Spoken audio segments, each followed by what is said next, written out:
8월 7일 금요일입니다. 오늘은 역대하 4장 1절로 마지막 22절까지 말씀입니다. 솔로몬 성전을 완공하다 라는 제목입니다. 솔로몬 성전을 완공하다. 솔로몬이 즉위한 지 4년 만에 이제 드디어 성전을 짓기 시작하죠. 어제 읽은 3장에서는 솔로몬이 성전을 짓는 그 장소를 콕 집어가지고 예루살렘 모리아산이라 이렇게 말해주고 있어요. 그 예루살렘 모리아산 거기에 특정한 장소, 곧 다윗이 하나님의 진노를 피하기 위해서 번제로 드렸던 그 오르난의 타작마당, 그것을 값으로 주고 사서 거기서 번제를 드리죠. 바로 그 오르난의 타작마당, 거기에 이제 성전을 세웠다는 얘기예요. 굳이 성경이 그렇게 오르난의 타작마당을 예루살렘 모리아산이라고 이렇게 콕 찍어가지고 설명을 해놓은 이유가 뭐라고 그랬습니까? 그 장소는 어쩌다가 주어진 장소가 아니고 우연히 발견한 장소가 아니고 하나님께서 공들여서 성전을 세우려고 준비해 오신 장소였더라, 이 말을 하려고 그러는 것이라고 그랬죠. 그래서 예루살렘 모리아산, 여기는 옛날 아브라함으로 하여금 하나님 앞에 11조를 드리게 했던 바로 그 장소예요. 그래서 아브라함이 그 동방의 네 나라가 요 가나안의 5왕을 이렇게 치고 모든 것을 탈탈 털어갈 때, 그때 318명의 사병들을 데리고 쫓아가서 자기 롯도, 자기 조카 롯도 구출하고 그 많은 탈취물들을 가져오죠. 그때 이제 요 멜기세덱 제사장이 와가지고 아브라함을 떡과 포도주로 축복해요. 그때 아브라함이 이 멜기세덱에게 자기의 그 탈취물, 탈취물 전리품 중에 11조를 드린단 말이에요. 그 장소가 바로 예루살렘, 요 왕의 골짜기라 그랬죠. 샤웨. 그런데 요 예루살렘, 거기가 그렇게 하나님이 택하신 자기 백성에게 처음으로 11조를 받는 장소예요. 그러니까 이건 구원의 첫 열매인 예수 그리스도가 모든 이 죄인들을 대신해서 구원의 첫 열매가 되시잖아요. 그 구원의 첫 열매를 받은 장소다, 이렇게 이제 말하는 거예요. 자, 그런 다음에 그 장소를 하나님이 또 어떻게 찜하시냐면, 100세의 아브라함에게 이삭을 줘요. 생식 능력이 상실된 아브라함에게 이삭을 주고 그 이삭을 자기에게 바치라고 명령하죠. 아브라함이 사흘길을 걸어서 그 이삭을 번제로 드리려고 했던 그 산, 거기가 뭐예요? 거기가 모리아산이에요. 그렇게 이삭을 바치려고 하는 찰나에 하나님께서 그 아브라함을 막으시고 이삭 대신에 어린 양을 한 마리 준비해서 어린 양을 번제로 드리게 하죠. 그랬더니 아브라함이 거기 이름을 뭐라고 불러요? 여호와 이레, 이렇게 불러요. 여호와께서 준비하신다. 그래서 그 어린 양 이삭을, 독자 이삭을 대신해서 바쳐졌던 그 어린 양은 성막과 성전에서 수없이 죄인들을 대신해서 죽어질 그 어린 양을 의미하는 거였어요. 그 어린 양이 결국은 누구를 예표하는 거였어요? 예루살렘 성전 앞에서 십자가에 매달려 죽으실 그 어린 양, 예수 그리스도를 예표하는 거라고 그랬죠. 그러니까 그렇게 독자 이삭을 받았던 그 모리아산, 거기가 하나님이 그렇게 공들여서 준비해 놓은 그런 곳이란 말이에요. 그런데 이스라엘 백성들이 가나안 땅에 들어가서 그 땅을 점령하지 못하죠. 그 땅에 이방인들이 살면서 자기 신들에게 그렇게 감사의 제사를 드리고 있는 타작마당으로 쓰고 있었어요. 그때 하나님의 마음이 합한 사람 다윗이 왕이 되자마자 그 예루살렘을 탈환하고, 그리고 거기다 언약궤를 가져다 놓음으로 하나님의 임재와 통치가 실현되는 곳으로 회복을 해요. 그리고서 하나님께서는 또 인구조사를 통해서 이제 이 이스라엘에게 진노하시는 그 진노를 면하게 하시려고 다윗으로 하여금 그 타작마당을 값을 주고 그렇게 구입하게 해서 거기서 번제를 드리게 합니다. 거기가 바로 성전이 세워지는 자리이고 하나님이 그렇게 공들여서 역사 속에서 준비해 놓으신 자리다. 그 얘기를 그렇게 말하고 있는 것이라 그랬습니다. 자, 오늘 본문을 이제 그렇게 해서 성전을 거기다 이제 세우는데 어제 말씀 속에서 그 성전의 규모를 대강 이렇게 이제 설명해 줬죠. 그래서 성전은 이제 본체가 가로가 10m, 그 다음에 죄송합니다. 요 가로가 10m 그리고 길이가 30m, 그러니까 10m, 30m. 이게 이제 본체의 길이에요. 그 중에 이제 3분의 1은 지성소로 꾸미고 높이는 이제 15m예요. 모세 성막보다 딱 2배 크기가 되고 높이만 3배가 되죠. 그리고서 이제 지성소는 요 성소의 그 본체 바닥보다 5m가 높아요. 그래서 사방 가로 세로 높이가 모두 딱 이제 10m씩인 그런 정방형의 그런 공간으로 지성소를 이제 꾸며 놓습니다. 그리고 거기 마감을 백향목과 잣나무 그 나무를 이렇게 아주 아름답게 꽃과 나무 종려나무와 아름다운 모습을 이렇게 이제 조각을 해가지고 그걸로 이제 마감을 다 하는 거예요. 그러니까 돌이 하나도 보이지 않도록 그렇게 다 이제 내장을 마감하고 그 그렇게 조각해가지고 수놓은 그 모든 잣나무, 백향목 이런 나무들을 다 금으로 이제 입혔어요. 금으로 입히고 거기에 또 이제 각종 보석을 가지고 화려하게 이렇게 꾸며놨습니다. 이게 이제 성전의 이제 본체 내장의 모습이에요. 그리고 외관의 이제 모습도 그렇게 꾸며놨죠. 자, 그리고 이제 10m, 30m의 본체에 그 30m 중 3분의 1인 그 이제 10m의 지성소 공간 그리고 20m의 그 성소 공간을 문을 만들고 그 문을 뭘로 가렸어요? 휘장으로 아름다운 청색, 자색, 홍색, 가늘게 꼰 배실로 그렇게 짜가지고 거기에 이제 그룹들을 수놓아가지고 휘장을 거기다 이제 걸어 놓았습니다. 이게 이제 성소와 지성소를 구분하는 이 휘장이 되죠. 나중에 이제 휘장이 예수님이 십자가에 돌아가실 때 위에서부터 아래로 이제 이렇게 찢겨 내려온다 이렇게 표현을 하고 있죠. 그런 휘장을 거기다 이제 해놓고 그리고 이제 역시 그 안에 모든 이 내장재를 금으로 다 이제 감싸 놓았습니다. 자, 그리고 그렇게 성전 본체 10m, 30m 성전 본체 바로 앞에 10m, 5m짜리 전실을 그 앞에다 이렇게 붙여놨어요. 성전 입구의 현관쯤이 되겠죠. 낭실이라고 부르는데 그 전실을 그렇게 만들어 놓았습니다. 그리고 역시 전실도 삥 돌아가면서 아름다운 장식으로 그렇게 이제 해놨습니다. 그리고 그 전실 앞에 성전을 이제 바라볼 때 전실이 있고 성전 본체가 있는 거죠.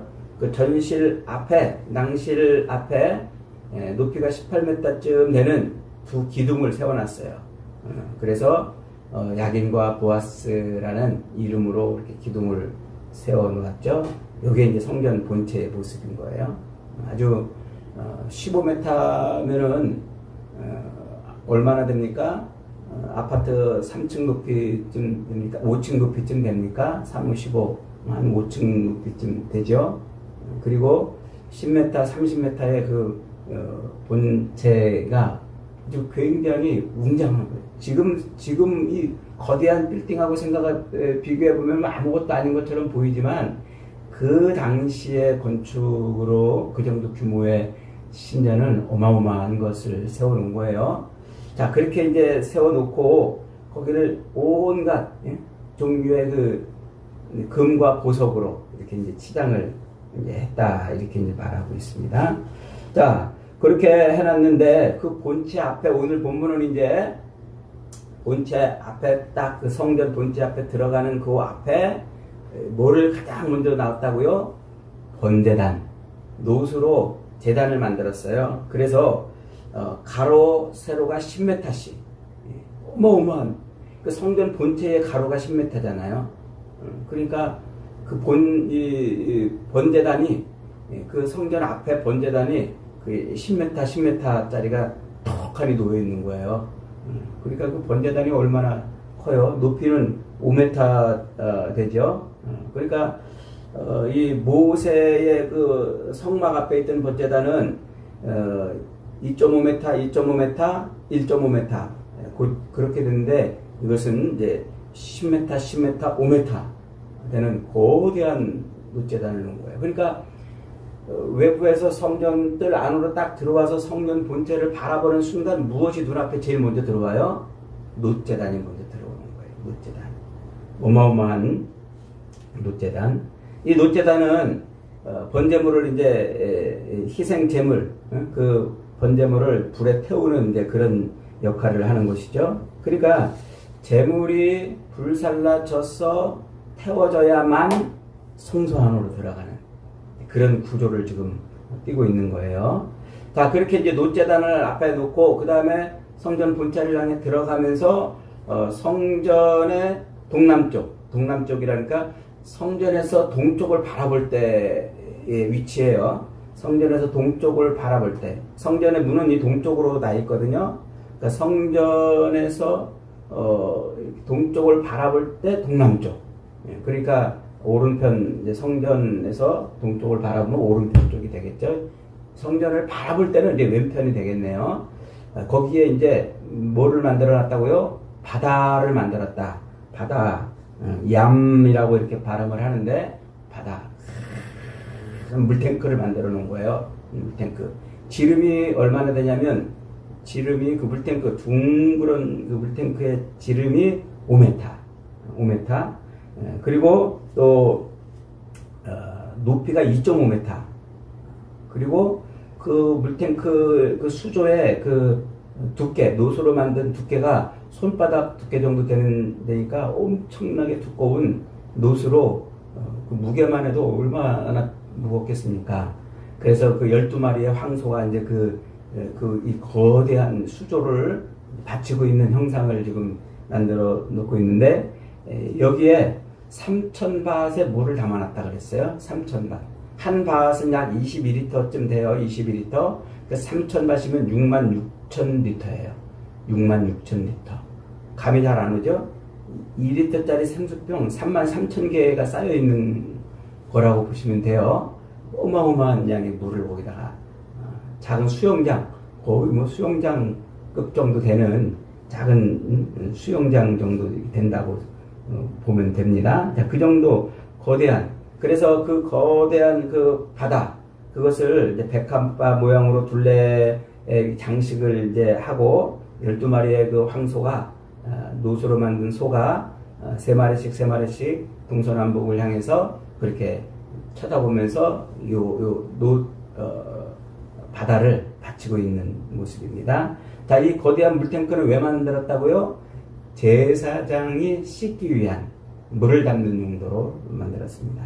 자, 그리고 그렇게 성전을 바라볼 때 들어가면서 놋제단이 있고, 그 다음에 이제 왼쪽에 거대한 바다를 만들어 놓고, 그리고 성전 양옆으로, 이 성전 벽 양옆인지 아니면 들어가는 입구 양옆인지, 위치가 좀 애매한데, 아마 용도상 들어가는 입구 쪽에 양옆일 것 같아요. 그러니까 야긴과 보아스 기둥까지 가기 전에 그 양옆을 말하는 걸로 보여요. 거기에 이제 뭐를 해놨다고요?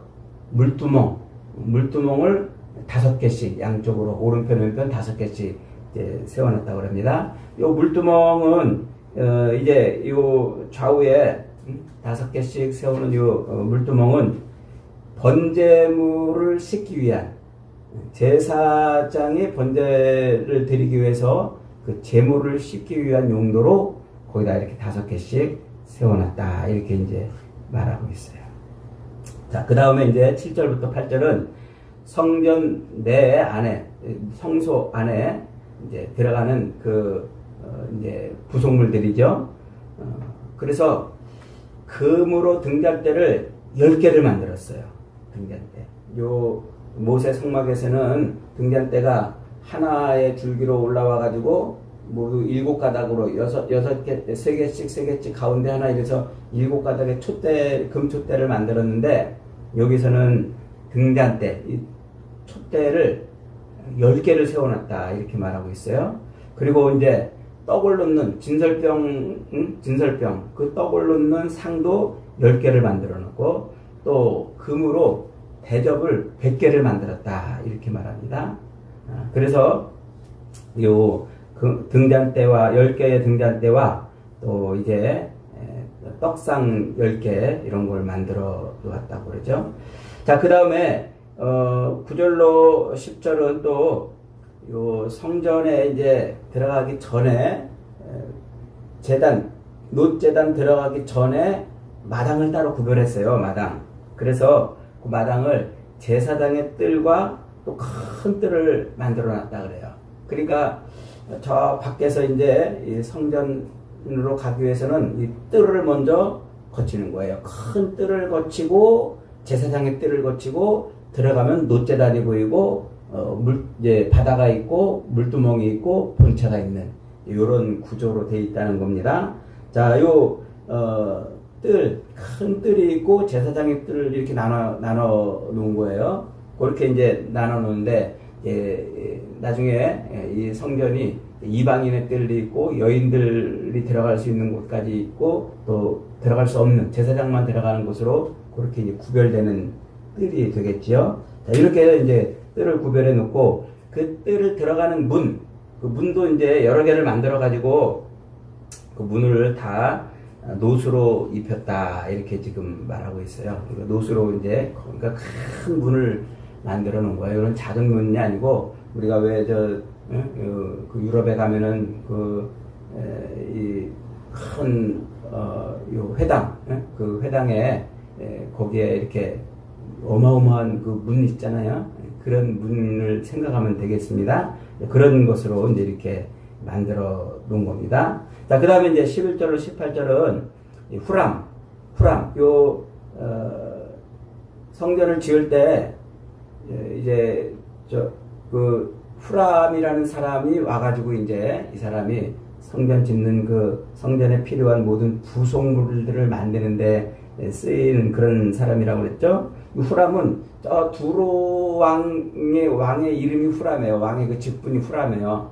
그 후람이 이름이 동명이인인데 이 사람이 이제 특별히 파견돼가지고 솔로몬의 요청에 의해서 파견돼가지고 이제 이 성전에 안에 있는 모든 요 기구들을 만드는 사람이에요. 그래서 마치 부살렐과 오홀리압처럼 지혜롭게 이제 그걸 만든 사람이에요. 그래서 부젓가락도 만들고 불집게도 만들고 주발도 만들고 숟가락도 대접도 또 고기 갈고리도 만들고 성전의 기물들 이런 것들을 이제 또 기둥 꼭대기에 있는 요 보아스 또 야긴과 보아스의 그 기둥 꼭대기에 있는 그 장식물들을 만들고 또 12소와 각종 기구 바다를 지탱하고 있는 12소와 또 각종 기구를 또 만들었다고 이렇게 이제 말하고 있습니다. 그러면서 이런 여러 가지 그런 것들을 전부 다 뭘로 만들었다고요? 놋과 금으로 만들었다. 그래서 놋은 정말 그 물량을 헤아릴 수 없을 만큼 만들었고 또 웬만한 모든 것들이 전부 다 금으로 이제 이렇게 만들었다. 이렇게 말하고 있어요. 그래서 19절로 22절은 다시 한번 그 성전의 모든 기구들을 다시 쭉 설명하면서 이 모든 것을 다 뭘로 만들었다? 금으로 만들었다. 이렇게 말해요. 금으로. 엄청난 양으로 만든 거예요. 나중에 이제 이스라엘이 아수르나 혹은 이제 이집트나 혹은 바벨론에 조공을 바칠 때 그때 어떻게 조공을 바쳐요? 성전에 있는 금들을 다 벗겨내가지고 바치죠. 그러니까 그걸 벗겨내서 조공을 바칠 정도였다니까 얼마나 많은 양의 금이 거기에 이렇게 장식이 되어 있는지 우리가 추측해 볼 수가 있습니다. 자, 근데 오늘 이렇게 본문은 저 열왕기상 6장, 7장, 8장에 나와 있는 그 솔로몬 성전과 그 부속 기구들을 설명하는 내용하고 이렇게 비교해 보면은 확연한 차이를 느낄 수 있어요.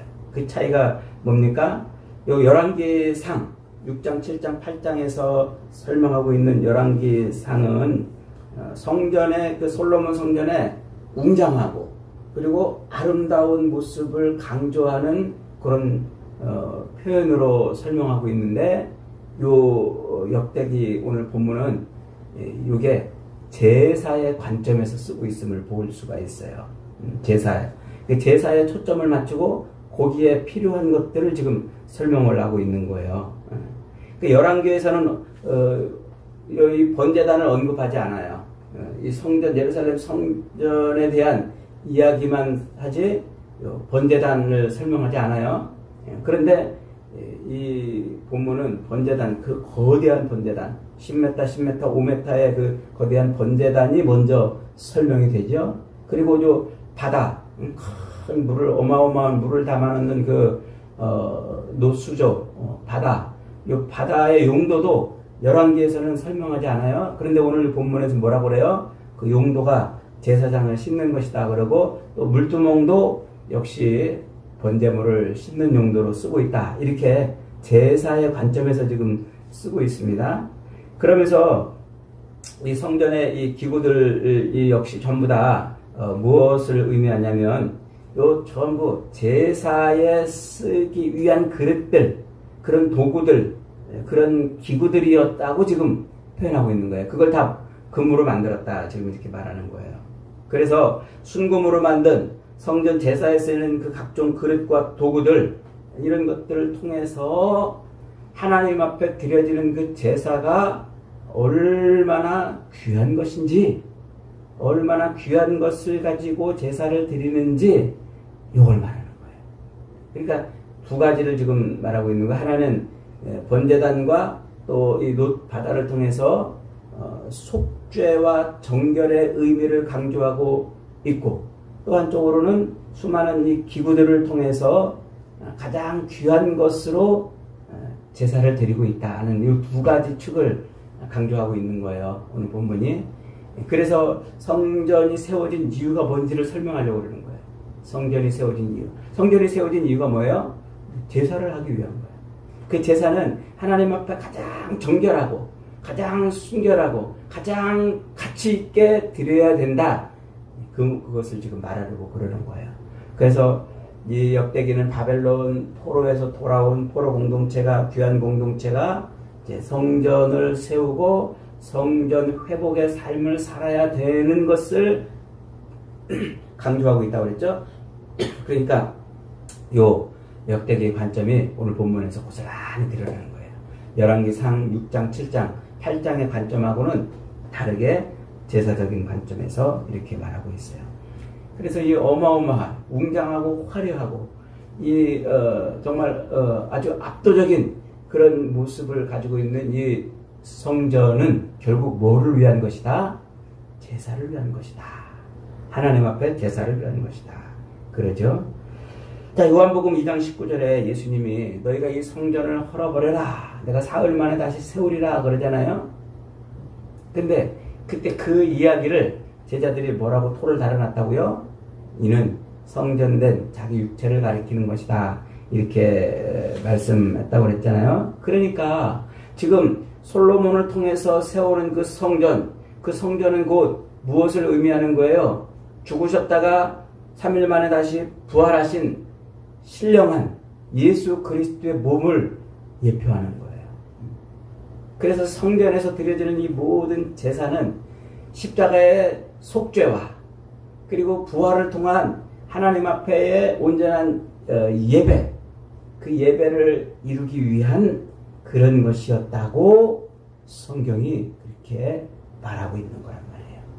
그래서 십자가에 죽으셨다 부활하신 그 예수 그리스도로 말미암아 하나님의 성전이 된 우리도 여전히 그런 용도로 하나님 앞에 온전한 용도로 쓰여져야 된다 이렇게 말하고 있어요. 그래서 사도 바울이 고린도전서 3장 16절 17절에서 이렇게 말하잖아요. 너희는 너희가 하나님의 성전인 것과 하나님의 성령이 너희 안에 계시는 것을 알지 못하느냐. 누구든지 하나님의 성전을 더럽히면 하나님이 그 사람을 멸하리라. 하나님의 성전은 거룩하니 너희도 거룩하다. 그 안에서 건물마다 서로 연결해서 주 안에서 성전이 되어가고 너희도 성령 안에서 하나님이 거하실 처소가 되기 위하여 그리스도와 함께 지어져 가느니라 라고 에베소서 2장에서도 말씀하고 있잖아요. 그러니까 하나님이 솔로몬을 통해서 주신 그 성전은 곧 그리스도 예수를 통하여 세우실 진짜 성전을 예표하고 있는 거예요. 그러니까 성전이 존재해야 할 이유는 뭐예요? 죄 씻음이에요. 죄 씻음. 죄를 씻는 것이죠. 그래서 성경이 우리에게 분명히 가르치고 있는 진리, 죄의 삭슨 사망이라는 그 진리에서 우리를 구원해내기 위한 하나님의 그 놀라우신 그리고 탁월하신 그리고 정말 엄청난 그 사랑의 대가인 그 성전 그리스도 예수를 통한 우리의 구원이 곧 하나님의 성전으로 우리를 세워가는 것입니다. 그래서 솔로몬의 성전에서 그렇게 제물을 태우고 또 물에 씻겨서 정결한 모습으로 그렇게 성전을 통해서 하나님과 교제가 일어났다면 우리는 누구를 통해서 그리스도 예수를 통해서 하나님과 온전한 교제를 이뤄내는 거예요. 그게 예배인 것이죠. 여러분, 그러므로 저와 여러분은 날마다 예수 그리스도의 피를 힘입어서 우리를 깨끗하게 씻어내야 돼요. 죄를 멀리하고 죄를 또 이겨내야 됩니다. 또 말씀 안에서 지성소에 계신 하나님을 만나야 돼요. 그래서 늘 율법으로 그렇게 율법에 따라서 예를 올리고 제사를 드리고 또 향을 피웠던 거 불을 밝혔던 것처럼 우리도 그렇게 그리스도 앞에 그리스도를 통하여 하나님 앞에 온전한 제사자가 되어야 합니다. 이것이 성전을 통해서 우리에게 가르쳐 주시려는 것입니다. 오늘도 저와 여러분들은 하나님의 성전으로 지어져 가는 하나님의 귀한 벽돌인 것을 잊어버리지 마십시오. 오늘도 그렇게 하나님의 성전으로 날마다 지어져 가는 복된 인생들이 다 되시기를 주님의 이름으로 축복합니다. 아멘.